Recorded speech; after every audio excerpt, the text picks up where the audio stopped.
the tape. Let's dive into the tape. Mike Rupp with a Yager-like salute. Roll the tape. Rupp with a shot. He's gone. 2 goals for Mike Rupp. Look at him go. Tape to tape. Let's diggity dive right into the tape. All right, I don't know if you understood. I had some marbles in my mouth going to break. I was trying to explain there was a goal this weekend that got me thinking. It was a David Pastrnak goal. That was actually this weekend. It was yesterday.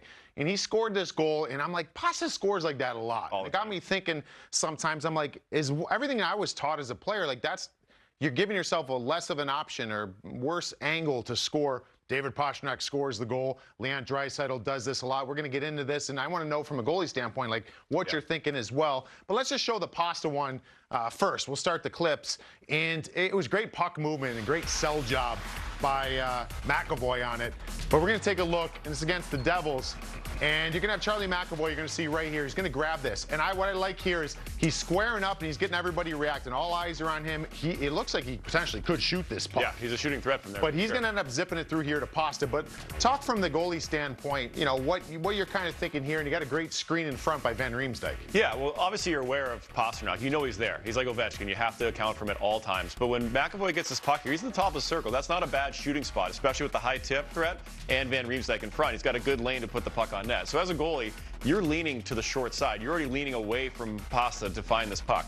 And as we're going to roll here in a minute, JVR is going to throw a nice little flash screen there, so he's coming by you right as McAvoy's timing it, right? Yeah, either as he's going to shoot it or as we're going to find out, he's going to pass it. But I think McAvoy does a great job selling the shot, freezing the goaltender for just a split second, and finding that seam to Pasta. So we'll roll through, and then we're going to get a second angle at it. And I want to talk about what David Pastrnak does here and what he's comfortable doing. So we'll roll it through. Great feed over to Pasta. Boom. We've seen that a million times. Drops to a knee. He's a great goal scorer. We know this. But this is the part I want to point out is watch where Pasta is. He shoots the puck from here. But we did a little ghost image of where he was. And keep this pause here. He was right here, and he took a step back and got this lane, which I find incredible that Charlie even saw him and knew to put it back further. But what we're usually told is shooters is, you know, you want to ideally shoot the puck dot lane or in. Gives you a better angle on picking corners or finding ways. The puck eyes can see more of the net. Yep. He's very comfortable. It's almost like his body language to me, Schneids, is like, I don't care where I shoot it. I can shoot it further outside the dots. I can shoot it lower than the dots, outside and almost in the corner. As long as I get a free look, I'm going to put it on net. I've got a great shot. I'm going to be able to deliver this on net.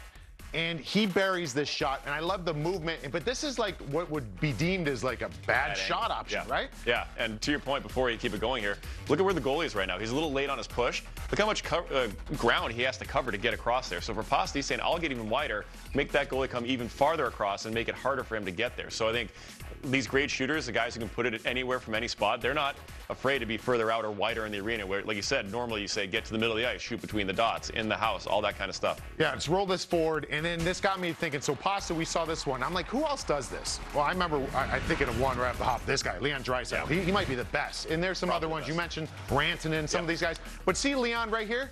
Nope. No, we don't, because he's off the screen. Look at this.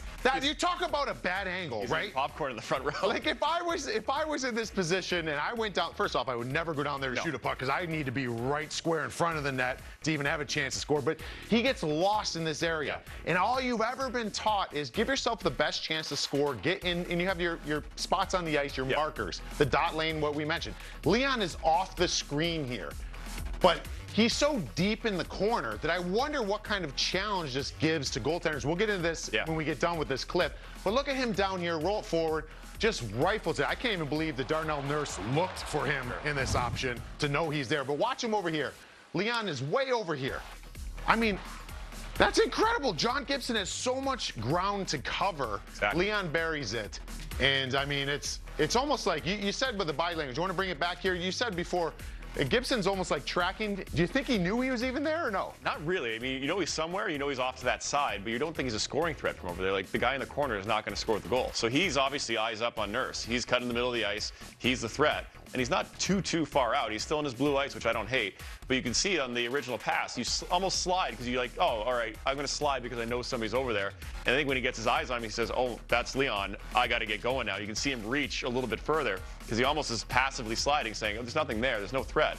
And as we watch, here he begins to slide. Now he gets his eyes on him and says, uh-oh, now I got to really lean into it and get there, and he just can't. I just don't know how he hit that angle. Bring this back a little bit, right where you had the pause with Wright Gibson up top. Right here. Stop right here. So this is the point that I want to make. A lot of times we see that shot coming. Let's pretend none of these other players are here, but let's just say an Edmonton shooter, or Leon Draisaitl in this case, is shooting the puck from here.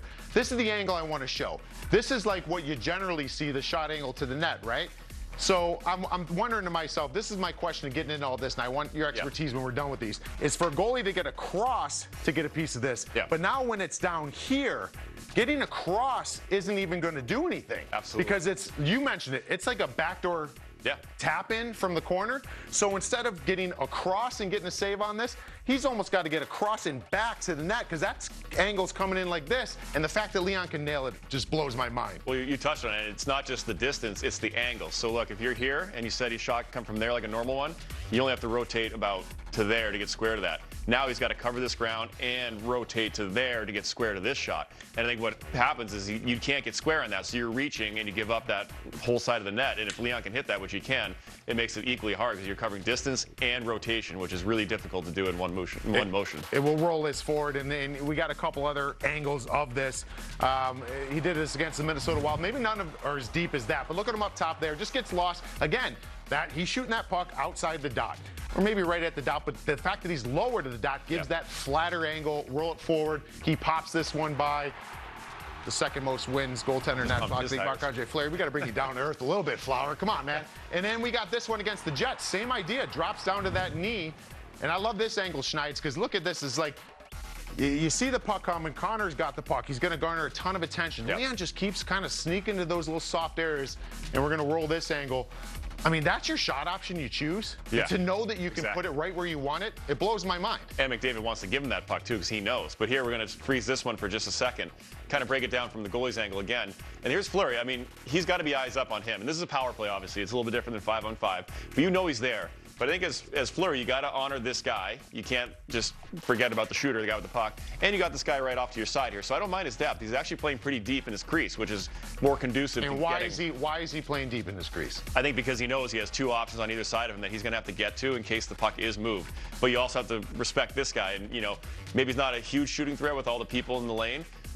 So I do like his positioning, but even still, even being at that depth, being able to get there in a shorter distance to cover, it's just, he gets it off so quickly. He doesn't wind up. It's just a quick, sweep shot almost. And to your point here, Flowers giving himself a chance here, staying deeper. And whether this is going backdoor here, it's more, you're going to be like, what? Let me talk about the goals. This, to me, is more, he's setting himself up deeper, so it's more of just a lateral push either way, as opposed to one of those, I don't know, what do you even call that when you have to go across and back? Is that just desperation? Like, yeah, I mean, they always say angle before depth. So you want to try to get your hips turned and your body opened up before you can come out and get the depth. So I think he's trying to give himself a chance to get his hips opened up in time to get square to that shot.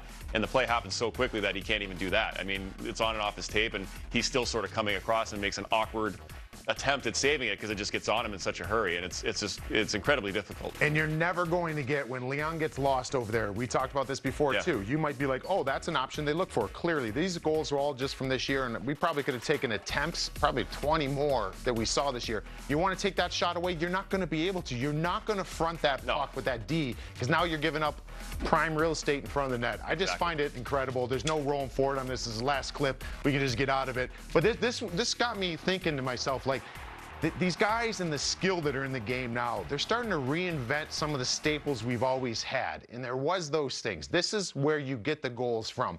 Hold on a second. No, I can do X, Y, and Z really well. If I go here and my teammates know I'm there, this puts the goalie in a bad spot. Those two guys take advantage of it with the best. You said a couple other guys you know is to do that as well. Yeah, you said Rantanen's really good at it. Kucherov, I always found, was really good on that Tampa power play. He sort of gets lost at that dead angle. But yeah, like you said, it's a cat and mouse game in the league. The goalies figure out the shooters. Now the shooters got to figure out the goalies. So I think as long as you're changing those scoring areas and you're not keeping it the same all the time, it keeps goalies guessing. It keeps us on our toes, and we're not sure where the scoring areas are anymore because guys are just scoring from everywhere, it seems like. The last thing I wanted you to tag this. As a goalie, when you're out on the ice, and there's one of the greats, we talked about Sid at the top of the show, and there's the McKinnons, the Ovechkins, the Draisaitl, McDavid. When those guys kind of get lost, as a goalie, are you like, Is there communication, like, guys, I don't know where he is, like the D, like, hey, he's over, like, you know, that's got to be very strange to know that Leon Draisaitl, which is basically every year a 50-50, 50 goal, 50 assist guy, is lost. No one, he's unaccounted for. Are you aware that he's over there, and are you aware that he's that wide? You kind of take a snapshot every time you're sort of turning your head and looking. You're kind of taking a little mental image of where everybody is. So you're trying to keep track of everyone. But sometimes if you're watching the puck, just like a player, if you're puck watching, goalies, Connor McDavid is coming down the pipe, you gotta front him and make sure you got your eyes on him. So there are times when they get to those extreme angles of the ice, those places where you just can't take a quick look because you're focused on what's in front of you. They're really good at it. That's why those guys are the elite goal scorers. The Crosbys, we talked about him getting lost around behind the net and around the sides of the net. So I think that's what keeps goalies up at night, is trying to keep track of these guys and knowing where they're going to shoot from and where they are at all times, because it can be distracting. If you're worried about, hey, where's Ovi? You're not thinking about who's got the puck in front of you, and you might get caught cheating or leaning or guessing, and all of a sudden you're in trouble. So I think that's the fun part about those guys, but also the scary part about those guys as a goalie. They defy the odds. Not every player can do that, but they are changing the way shooting and scoring goals happen. I love watching it. So.